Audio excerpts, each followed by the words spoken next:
Purihin ang Diyos na hukom. Umawit tayo ng bagong awit sa Panginoon dahil gumawa siya ng mga kahanga-hangang bagay. Sa kanyang kapangyarihan at kalakasay, tinalo niya ang ating mga kaaway. Ipinakita ng Panginoon sa mga bansa ang kanyang pagliligtas at pagiging makatuwiran. Hindi niya kinalimutan ang kanyang pag-ibig at katapatan sa atin na taga-Israel. Nakita ng lahat ng tao sa buong mundo ang pagliligtas ng ating Diyos.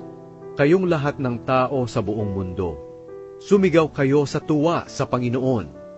Buong galak kayong umawit ng papuri sa Kanya. Umawit kayo ng mga papuri sa Panginoon habang tinutugtog ang mga alpa at mga trumpeta at tambuli. Sumigaw kayo sa galak sa presensya ng Panginoon na ating Hari.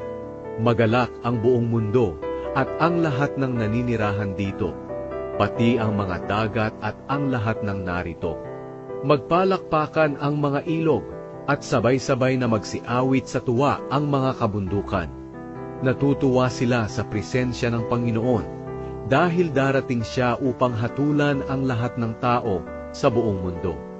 Hahatulan niya sila ng matuwid at walang kinikilingan.